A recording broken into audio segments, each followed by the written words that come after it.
Hello Earthlings, and welcome to Beat Freaks. Today Niles and I will be reviewing Logic's third album, Everybody. Steven and I have quite different opinions on this album, so it's going to be really interesting to talk about it. That's true. Let's get into it.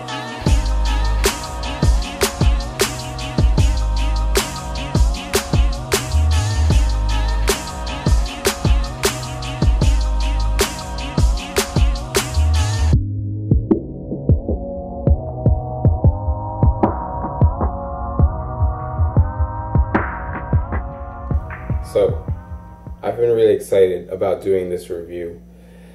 I'm a little bit of a Logic fanboy. It's a little bit bigger than that, though. I'm just really a huge fan of him as a person, for a lot of reasons. You know, his work ethic, his attitude on life, but also just the fact that as a biracial person who looks pretty white, he has helped me so much to accept myself and to grow as a person. I first heard of Logic, before Under Pressure came out. I heard a couple songs of his on YouTube, but didn't really listen to him until Under Pressure came out, and only really listened to that once. When I really got into him was with The Incredible True Story. My girlfriend showed it to me, and I was just like, why have I not been listening to this guy more? Just the whole, just how cinematic the album was, how it focused on space, and just how fantastically he was rapping over just such amazing beats. It just captivated me. Like, I listened to that album literally front to back a day for like 2 months. I'm aware because you would listen to it because we went to school together at the time. And that was actually, I knew Logic from Under Pressure. My brother would listen to it a lot when he was playing video games and stuff, so I'd listen to it, just in the background, I'd be in a room. But I didn't really actively search for it and listen to it. But then The Incredible True Story came out, and you had me listen to it. I actually listened to it one day. We'd go to class early, and we'd start playing, I believe we were playing Scrabble. We'd go play on the computers there, because we were a computer classroom. And one day you kind of put it on. So that was the first time I listened to that album, was at there. Then, of course, I went and listened to it on my own afterwards. And it was a good album. That's probably my favorite Logic work. Mm-hmm. Yeah, it's pretty close up there with Under Pressure, which tells you how I feel about this album. The thing, Under Pressure and The Incredible True Story, they're just such different albums. Like, I really don't know which I prefer, because Under Pressure is just such a fantastic hip-hop album, just from the beats, the way that it's put together, the way that he's rapping. It's so true to hip-hop. The Incredible True Story was a bit more fantastical, but it just because it sounded so different, it was really, really appealing. Yeah. So originally, this album was supposed to be named Africarian, and Logic got a lot of pushback for that, for just obvious reasons. It's a very controversial topic, even though, or it's a very controversial title. It is, just because, you combine, two different things there. The word Aryan's not really thrown around a lot these days. Yeah. So that's one thing. I don't think you want to have that as part of the title. Mm-hmm. So over time, it turned into Everybody, and it evolved into a concept in which Logic said that he was going to be rapping from the perspectives of all these different people in the world, as well as talking about himself and the struggles that he's gone through as a biracial person. So, Steven, what did you think of the concept of this album? Well, I thought that if you're talking about the struggles of a lot of different people, you definitely mentioned that on a lot of different tracks throughout the album. You see that represented. You have the track that's named after the Suicide Hotline, someone dealing with depression of sorts. Then you have Anxiety, which is about anxiety, obviously. Yes, yeah. And then you have, of course, the biracial things. You have that on many songs. Tracks. It's like 4. That's a lot of the tracks on the album. Yeah. That's about a third of the album. It's about a third of the album. More than a third, because it's only like 10 tracks, It's a justifiable third. And then, of course, you have the ongoing stories throughout the skits. But, so you have a lot of different... And then, of course, that summarizes what you're going for from Everybody, of course. So it makes sense, but the skits... The skits... I understand you not liking the skits. To be honest, I have kind of gotten to the point where I'm skipping them, where they kind of irritate to me. As much as I love Neil deGrasse Tyson. But you see... That's the problem with it, is you have a lot of the album you're skipping. Yeah. So if you're having a cohesive album and you want to listen to an album, if you're skipping parts, that takes a lot away from the album experience. I completely agree.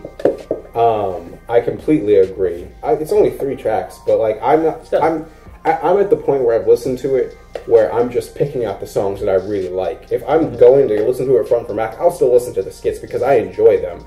And a reason that I enjoy them is because another big inspiration for Logic was Andy Weir's story, The Egg, which is actually where most of the dialogue for the parts with Neil deGrasse Tyson and was it Big Von? Is that the guy's name? He's a radio DJ. And so those parts are all inspired by this Andy Weir short story about God and reincarnation and essentially how everybody is the same person. So I guess Logic was kind of, inspired by that and decided that he could rap from the perspectives of other people. Yeah. Now, let's talk about the verses on this album, the physical rapping. How do you feel about it compared to his other albums? I feel like he wasn't at his best throughout a lot of the album. I felt like Hallelujah was like a standard Logic track to start, which, of course, he raps fast. That's what he does. He does it a lot. A lot of fast rapping. Okay, so he demonstrates that there. Like, sure, we know he can rap fast. But I felt like, content-wise, he could have done better in conveying his messages. I felt like a lot of it, there was one track where it was mostly him talking. I forget which one it is. One where he goes, take it way back. Take it back. Yeah, take it back. I like that. I felt like that track, just him talking, and not like there's the content there. It's like, I get he's trying to like tell exactly is that his life there, but it's just, I feel like it could have been done in a much better way. See, a lot of people have had that complaint. I love Take It Back. Like, it's one of my favorites on the album. Well, maybe like 4. Like, it wouldn't be like top 3. But I do love the talking segment because of how much of like a spoken word segment it feels like. There is so much emotion in his voice and the way that he alters the beat behind him to kind of go with it at points is just really cool. It's a really cool piece in that regard. And so I have no issue with that. See, I get that, and it's because the emotion's there because it's a first-hand experience. That's why he's telling the story of himself in that track. But like, still, I just feel like he could have done it in the actual song, and I would have liked it better. I think. I mean, it's just like him talking, and for me, it's just like I agree. Logic has always been someone. Even if you go back to his mixtape days, he's been someone who is just always been able to just rap his fucking ass off. And just deliver really dope lines and really cool storytelling, especially with albums like Under Pressure, where he's talking a lot about his life and what he's experienced. The difference on here, I feel, is that it's a little bit more surface level. He still is rapping his ass off. His flows in here are crazy, and I think that as far as like Logic rapping goes, this is probably the project where he feels most like he has come into himself as a rapper. But I just feel like lyrically speaking, he doesn't go as hard as he used to. And that, I think, is why a lot of people have a problem with him, because really, hip-hop is about the lyrics. So when you think about it, he's become a little bit less hip-hop. And I think that's because he has put so much focus into his production. Of course, it paid off for him with album sales that came out. I think he sold like 200-something copies of this album. So I guess whatever he's doing, highest, yeah. So it's just like hasn't really happened recently. Guys aren't increasing that much. I know Kendrick increased. I know J. Cole increased, right? I don't follow Cole that closely. I can't remember. I know, of course, Drake's up there, but guys aren't selling him. He's in top 5, I think, or top 10 first week sales this year. He definitely did bump He's behind Drake and Kendrick, and that's it, I think. This year, so it's pretty insane that he has such a following, even so. But like when he kind of came out of nowhere, he doesn't get the radio play a lot of other guys get. Yeah, so although I haven't heard the following he has. I've been hearing the Hotline Suicide. That makes sense. But it's more mainstream though, because you have Alessia Cara, you have Khaled, and guys who you can play on the radio stations, and they can play their stuff, and like radio stations lead it up, audience lead it up because it fits the mainstream style right now. Yeah, and that track obviously has like that poppy sound. Oh yeah. So, which don't get me wrong, it's probably one of my favorite tracks on the album. Oh no, for sure. All right, so on a wider scope, let's look at the album from front to back. There's a lot of different range of beats used on this album. What do you think about it? I mean, sonically, the album's beats are probably the best thing about it. Logic, he's been producing for a while, and he definitely went very hard with this album. He got like a full orchestra, got all these different musicians. So he really, really like went hard producing, and I think it paid off beautifully. The album is lush. It's got a ton of variety, and it really just really, really, I think, conveys the things that he's talking about. And like you said, there's so much diversity in it. You got you got cool like trippy futuristic beats like on Take It Back. You got the really like lush things like with Confessions, which was definitely one of my favorite tracks. And yeah, it's just the Suicide Hotline was just completely different for him. Yeah, he definitely did a good job modifying the beats with like the message of the track, which I thought was something that was good on the album. And how about compared to like his last albums, beats wise? I definitely think that the beats on this album are the most refined that he has ever made. They definitely stylistically are a lot different than the stuff on the Incredible True Story and Under Pressure. Would I say they're better or worse? I might say they're a little bit worse than the Incredible True Story. And I think that might just be my favoritism of that album and the fact that like those songs have so much nostalgia for me. So it's kind of hard to answer that question. That's fair. All right, now have the album as a whole. Let's put everything together. Compare it to his last 3 albums. Let's rank them 1, 2, 3. What you got on top? Let's not front Steven. This is his worst album. I agree. And as a Logic fan, it pains me to say that, but I just think that as a project, when you think about all aspects of it, it's just a little bit sloppier put together. I think the music is beautiful. I think that the raps are still very good, but I think just the first time I was listening to it, where my initial disappointment came from was not any issues with that. It was just the fact that it felt more loose. It felt like it had a little bit less direction than the Incredible True Story did. And because that was such a meticulous and thoughtful album, it just was kind of hard to compare to it. See, I think it's definitely the worst album as well. And I think it has a lot to do with me not being able to relate to like half the album with the whole biracial thing. Because he's throwing it out there often, and you definitely know he's biracial by the end of the album. Not that it's a knock on him. I mean, like I said, I can't relate. I'm not going to judge the content of it. I think it's still a powerful message, of course, for you. You mentioned that. So, but for me, it's just so there's not a lot I can relate to on this album. And even so, like lyrically, it's not up to par with his last 2 albums. So I put probably Under Pressure first, then Incredible True Story, but it's very close. It's a lot closer there between 2 and 3. Okay, interesting. Yeah, so you think that if it was a little bit more diverse in the subject matter, then you might like it more than Incredible True Story? I don't know, probably not. But I don't know. It's his album. He does what he wants with it, and of course that's the topic he wants to put out there. Yeah. Hey, go for it. The thing about that, if you have a struggle, put it out there. Yeah, the thing about him talking so much about being biracial, it has literally pained me to be like I've been torturing myself watching all these reviews of the album online, and it pains me when people are giving him shit about it, because I mean I have had a much less severe upbringing than he has had, and I know the identity struggles that I've had to go through and how hard that has been to get through.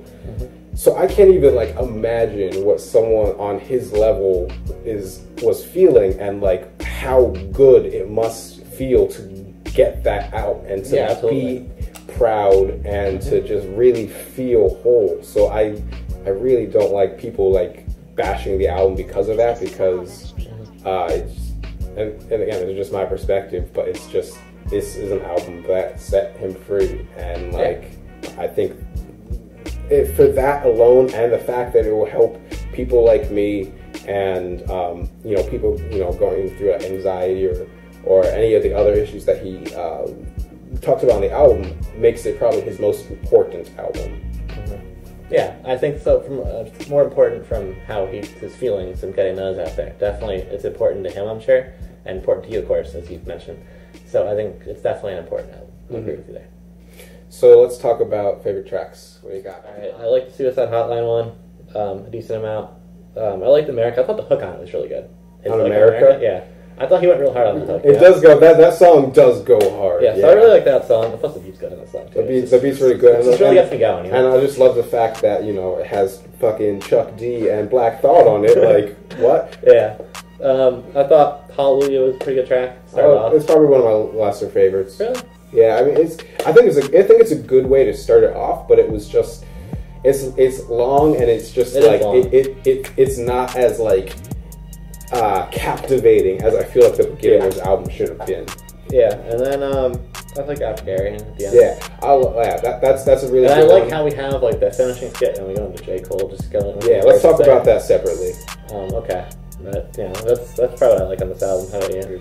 Yeah. So I mean, really, the best part of the album for me is right here between Confess and America. Like, I really like. Yeah, I really like the way Killing Spree goes into Take It Back. Yeah. And I like, I just like Take It Back into America. I think that this section of the album has really good progression where I feel like other parts of the album don't have as much. Yeah, he's certainly saying a lot in that section, you know. Mm-hmm. Oh no, for sure. That definitely was like, probably the heaviest part of the album. The title track, Everybody, I didn't like. I just felt like it lacked a lot. I kind of felt this. I've kind of felt the same way. I enjoy it, but like I definitely when it was the lead single, I was like, I don't know how this is like hyping me up or not. Yeah, I enjoy it though.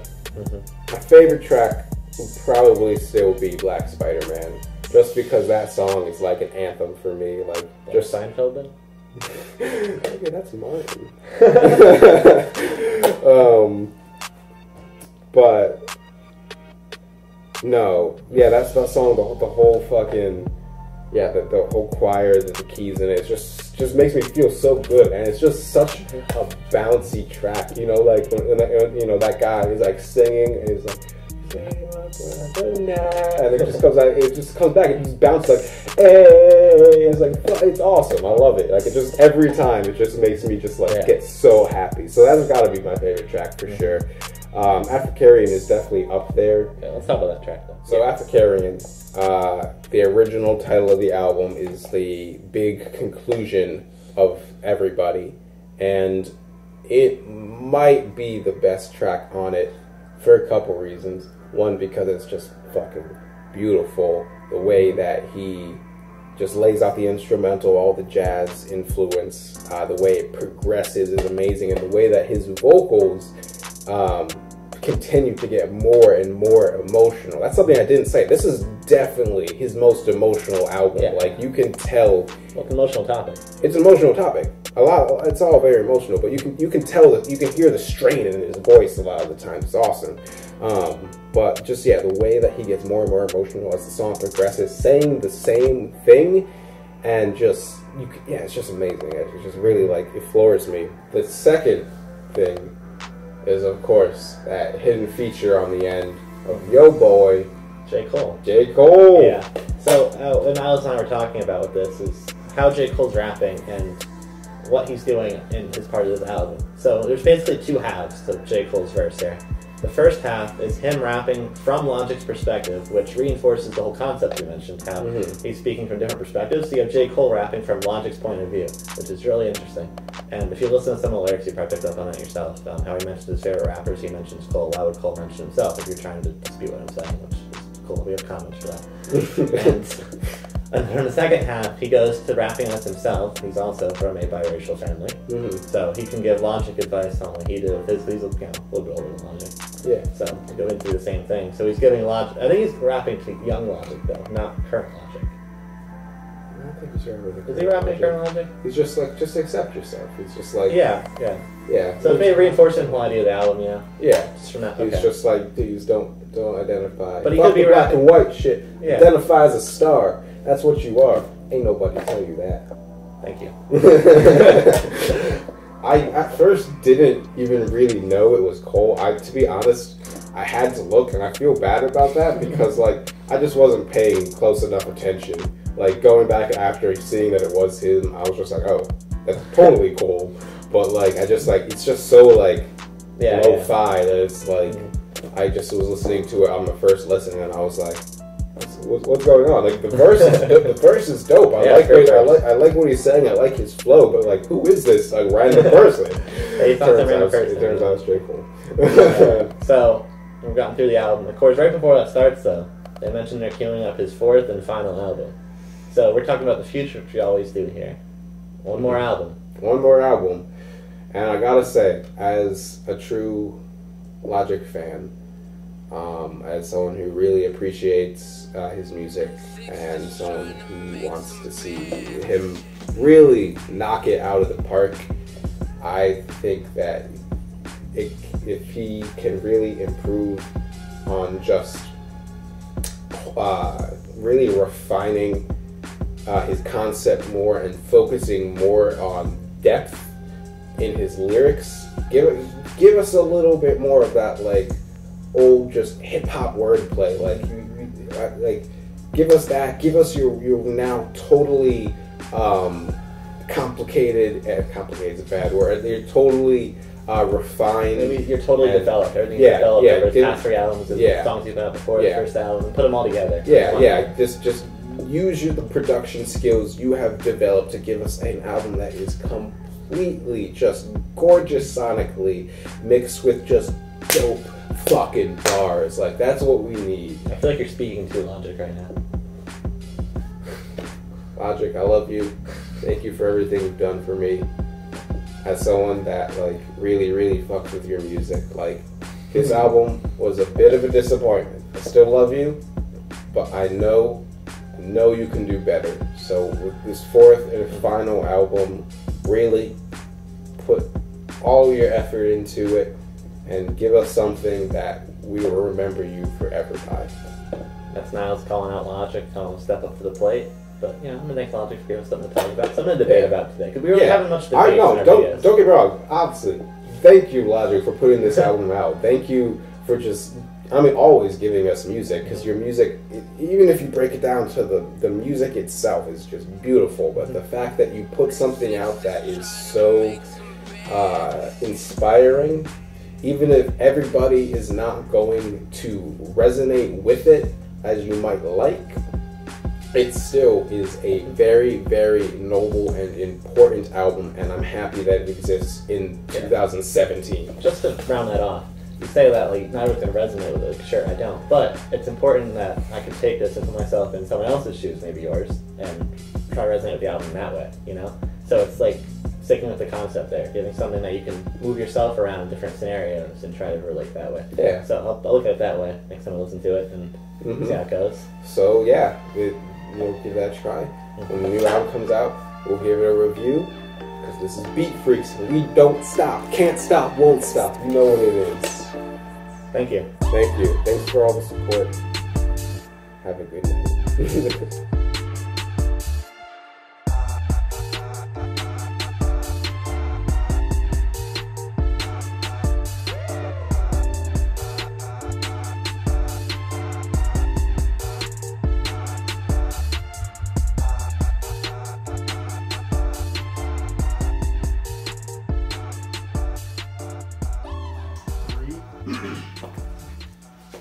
Two. The longest count ever. 2.5.